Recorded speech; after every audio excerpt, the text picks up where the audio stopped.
D की तैयारी कर रहे हो और एग्ज़ाम सर पे है तो ये वीडियो आपके लिए। वीडियो को पूरा लास्ट तक देखना और जो बातें बताते हैं इसमें उसको ध्यान से एक बार सुन लेना और उसको अगर अपनी लाइफ में आज अभी फॉलो करना स्टार्ट करते हो तो मैं पक्का बताता हूँ एक सीट आपके लिए ज़रूर फिक्स हो जाएगी। हेलो एवरीवन, मेरा नाम है शिवम। कैसे हो आप सभी? आशा करता हूँ आप बढ़िया होंगे और अपनी तैयारी बहुत अच्छे से कर रहे हो।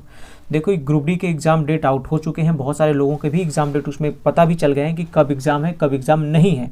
अगर नहीं है तो अब आपके 12 तारीख के बाद ही एग्ज़ाम पड़ेंगे और जिनके हैं उनके एग्ज़ाम सिटी आउट हो चुकी है। तो यदि आपकी एग्ज़ाम सिटी आउट हो चुकी है तो आपको मेनली फोकस करना होगा रिवीजन पर।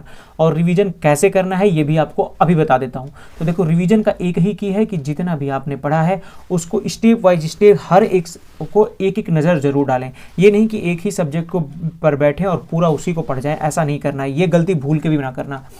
अगर आप तैयारी होकर सीरियस होकर करना चाहते हो तो आप हर सब्जेक्ट को प्रॉपर एक एक घंटे 2-2 घंटे जितना भी आपका समय है उसको उतने सब्जेक्ट में डिवाइड करके उतना टाइम हर एक सब्जेक्ट को प्रॉपर दो। और मैथ में थोड़ा ज़्यादा ध्यान लगा सकते हो और साइंस में थोड़ा ज़्यादा ध्यान लगा सकते हो और बाकी सब्जेक्ट में थोड़ा सा कम कर सकते हो, क्योंकि आपको वहाँ पर टाइम डिसाइड करना पड़ेगा सब्जेक्ट वाइज कि किस सब्जेक्ट में कितने क्वेश्चन बनते हैं। अगर आप साइंस में बार बार जूझ रहे हो तो आपको एनसीईआरटी की तरफ देखना चाहिए। आप एनसीईआरटी जरूर पढ़ सकते हैं 9 और 10th का, लेकिन यदि आप एनसीईआरटी पढ़ने के बाद अब आपके पास उतनी टाइम नहीं बची है तो इसके लिए आप ये भी प्रीफर कर सकते हो लूसेंट को, या फिर आपको महेश कुमार बर्नवाल सर की बुक को आप प्रीफर कर सकते हो। और लिंक मैंने वीडियो की डिस्क्रिप्शन में डाल दिया है, आप वहाँ से उसको ऑर्डर भी कर सकते हो। कौन सी बुक? महेश कुमार बर्नवाल सर की या फिर लूसेंट की बुक, मतलब कोई भी बुक आपको साइंस की कर सकते हो, बढ़िया सी बुक है ना। प्रीवियस ईयर भी है अगर आरआरबी वाली तो उससे भी आप कर सकते हो, जल्दी से आपका रिवीजन हो जाएगा। और अगर खान सर वाली बुक होगी तो उससे भी, नोट्स अगर आपने रखा है खान सर का तो उससे भी आपका हो जाएगा। ये भी मैं आपको बता रहा हूँ। तो आपको ज़्यादा खोजने की जरूरत नहीं है, आप वो करिए जो आपने पढ़ रखा है। अगर आपने नोट्स भी बना रखी है तो उसको आप रिवीजन कीजिए, सब्जेक्ट डिवाइड कीजिए। मैंने बोला कि अगर 5 सब्जेक्ट है तो 5 सब्जेक्ट को टाइम डिवाइड कीजिए कि मैं एक घंटे इस पे दे दूंगा, आधे घंटे इस पे दूंगा, करंट पे इतना टाइम दूंगा और बाकी इस पे कितने टाइम दूंगा। और इसी के लिए मैंने टारगेट वीडियो भी बनाता हूँ मैं, और टारगेट सेट करके आपको बताता हूँ कि आप क्या आज के टारगेट में पढ़ोगे। तो वो भी आज की इस वीडियो में जरूर बताने वाला हूं, और वो है आज डे 7। हम लोगों ने 6 दिन का टारगेट पूरी तरह से कंप्लीट कर लिया, वो भी सक्सेसफुली।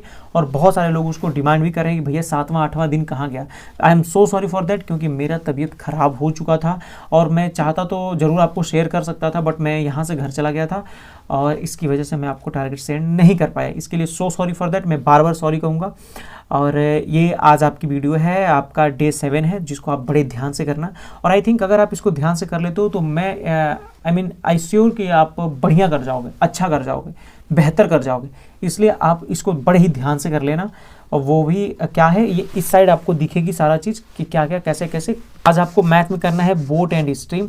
इसके 1 से 0 क्वेश्चन, मतलब किसी शिफ्ट में आते भी हैं, किसी शिफ्ट में नहीं भी आते हैं। तो आपके 1 क्वेश्चन तो पक्का आते हैं, तो 1 क्वेश्चन के लिए तो आपको प्रिपेयर करना पड़ेगा, बोट एंड स्ट्रीम पढ़ना ही पड़ेगा। तो एक क्वेश्चन के लिए आपको जितना टाइम देना है 40-50 क्वेश्चन आज लगा लो मैथ के, ठीक है, बोट एंड स्ट्रीम के, ठीक है ना। इतना कर लो आप, चाहे साहिल सर से या किसी भी टीचर से कर सकते हो। मैंने पिछली ये 6 वीडियो है सब में टीचर प्रीफर कर ही दिया है कि किस टीचर से आपको पढ़ना है। अगर आपको ये भी जानना है कि एएलपी का या फिर किसी और एग्जाम्स की तैयारी कर रहे हो तो यहाँ पे वीडियो मैंने आई बटन पे भी दे रखी है, वहाँ से आप जा करके क्लिक कर सकते हो। या फिर प्लेलिस्ट मैंने बना रखी है, प्लेलिस्ट में भी आप जा करके रेलवे 2025 या 26 के मैंने बनाया है प्लेलिस्ट, वहाँ से देख सकते हो कि किस सब्जेक्ट के लिए कौन से टीचर ज़्यादा ही बेस्ट है, वहाँ से आप उसको भी प्रिपेयर कर सकते हो। रीजनिंग में आपको कैलेंडर एंड क्लॉक करना है। कैलेंडर एंड क्लॉक बहुत ही ज़बरदस्त टॉपिक है, इसको ध्यान से कर लेना, इसको ध्यान से कर लेना। एक क्वेश्चन जरूर पूछेगा, ठीक है ना। अगर पूछ लेगा तो दिक्कत हो जाएगी, किसी किसी शिफ्ट में पूछता है, किसी में नहीं भी पूछता है, बट आपको पहले से प्रिपेयर होना चाहिए। और बाकी एग्जाम्स में भी काम करेंगे। स्टैटिक जी के आपको रामसर साइट करने हैं। रामसर साइट आप नवीन शर्मा सर से कर सकते हो, या फिर अगर आपके पास लूसेंट की बुक होगी तो पीछे उसके दिया रहता है, या किसी भी बुक में आप जहाँ से भी स्टैटिक जीके की भी अगर रखे होगे RWA वाली, वहाँ से भी आप कर सकते हो। और उत्तर भारत के प्रमुख त्यौहार, ठीक है, रामसर साइट और उत्तर भारत के प्रमुख त्यौहार आपको करना है, ठीक। फिजिक्स में आपको ह्यूमन आई करना है। फिजिक्स में ह्यूमन आई का क्या होता है, जैसे आपसे इससे पहले आपने रिफ्लेक्शन ऑफ लाइट पढ़ा था, रिफ्लेक्शन ऑफ लाइट पढ़ा था, है ना। अब मिरर फार्मूला पढ़ा था, लेंस फार्मूला पढ़ा था, तो उसी प्रकार ह्यूमन आई है। ह्यूमन आई में मायोपिया, हाइपर, ये सब जितने भी है, निकट दृष्टि दोष, दूर दृष्टि दोष कैसे होते हैं, ये कैसे कलर होता है, कौन से प्रॉब्लम होती है आई में, ये सारा टॉपिक आप उसमें पढ़ोगे। किस विटामिन से कौन सा दिक्कत होता है, ये आप कर लेना, ठीक है। केमिस्ट्री में आपको मेटल और नॉन मेटल करने हैं, ये मैंने बोला था कि मेटल एंड नॉन मेटल पहले करना है, उसका दूसरा पार्ट भी मैं दूंगा। तो ये दूसरा पार्ट है मेटल एंड नॉन मेटल का, ठीक है। और इसमें मेटल एंड नॉन मेटल में मैं 3 से 4 टॉपिक दूंगा।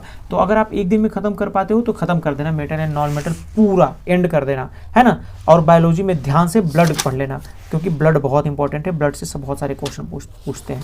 और कैलकुलेशन के लिए मैंने मैथ की वर्कआउट बुक बता दी है, मैथ वर्कआउट नाम से, वहाँ से कैलकुलेशन करोगे पक्का इंप्रूवमेंट होगा। मैंने खुद करके देखा है, इसलिए मैं बता रहा हूँ आपसे, ठीक। अब आते हैं, आज ही आपको दूसरा पार्ट भी करना है। क्या करना है अब आपको नंबर सिस्टम उठाना है। नंबर सिस्टम से 2 से 3 क्वेश्चन करते हैं। देखिए पेज बदल गया है, तो ये नंबर सिस्टम से आपको 2 से 3 क्वेश्चन करने हैं। मैथ से 40 क्वेश्चन सुबह कर लेने हैं, 40 क्वेश्चन शाम को कर लेने हैं। ये करने हैं नंबर सिस्टम के संख्या प्रणाली से, चाहे आप किसी टीचर की वीडियो से कर सकते हो, चाहे आप अपने से भी पढ़ सकते हो, किसी भी प्रीवियस ईयर बुक से। ये आप 2 से 3 क्वेश्चन पूछते हैं, देख लो इसमें दिखा भी रखा है। रीजनिंग में आपको अरेंजमेंट करना है, अरेंजमेंट में आपको डिक्शनरी करना है, 1 से 2 क्वेश्चन इसके भी बनते हैं। तो अरेंजमेंट आप करके ही जाना, है ना, अरेंजमेंट आप करके ही जाना, तो बहुत ज़्यादा प्रॉब्लम आने वाली है, अरेंजमेंट करके जाना, ठीक। इससे क्वेश्चन पूछते हैं, या तो किसी शिफ्ट में 1 या किसी में 2 पूछ भी देते हैं। जैसे डिक्शनरी से अरेंजमेंट नहीं होता कि कौन सा लेटर पहले है कौन सा लेटर बाद है, ऐसे वाला, ठीक है। फिर आते हैं स्टैटिक जीके में। तो हमने अभी सुबह आपने पढ़ा होगा उत्तर भारत का, अभी शाम को पढ़ोगे दक्षिण भारत का त्यौहार और उनसे रिलेटेड शास्त्रीय नृत्य, जो भी शास्त्रीय नृत्य होंगे दक्षिण भारत के, उन सबको आपको कर लेना है, ठीक। अब आते हैं फिजिक्स वाले पोर्शन में। फिजिक्स में आपको लेंस फार्मूला करना है, लेंस फार्मूला इंपॉर्टेंट है, लेंस फार्मूला पूरा याद कर लेना, 1/v 1/u, और ये वाला पूरा अच्छे से लर्न कर लेना।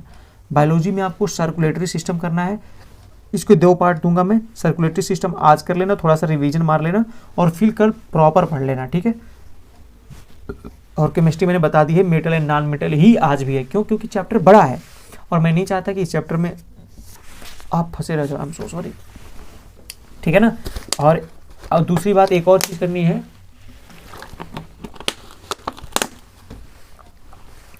इन्वायरमेंट करना है आपको। इन्वायरमेंट में क्लास नंबर 1 करनी है, और वो आप इन्वायरमेंट के क्वेश्चन जो है ना, और इन्वायरमेंट की जो वीडियो है आप अनअकैडमी चैनल पर जा करके देखोगे, उस पर उन्होंने पढ़ाया है, नीरज जांगीर सर ने फ्री में इन्वायरमेंट खत्म किया है। सर्च कर लेना Unacademy wifi study channel, Neeraj Jangir sir environment, इतना सर्च कर लेना, वो मिल जाएगी वीडियो, एकदम ट्रैक से आ जाएगी पूरा, ठीक है। ये रही आज की पूरा टारगेट आपका। तो आई होप कि आप मेहनत कर रहे हो और अपना बहुत ही ध्यान लगा के टारगेट को कंप्लीट कर रहे हो। कैसी लगी वीडियो नीचे कमेंट करके ज़रूर लिखना। और मैंने उसके लिए बता दी है कि मेरा तबीयत थोड़ा सा गड़बड़ था, इसलिए मैंने अपलोड नहीं कर पाया टारगेट। फिर भी आप जो लगन से मेहनत कर रहे हैं वो लगन से पढ़ेंगे और अपना नौकरी एक ज़रूर पक्का करेंगे।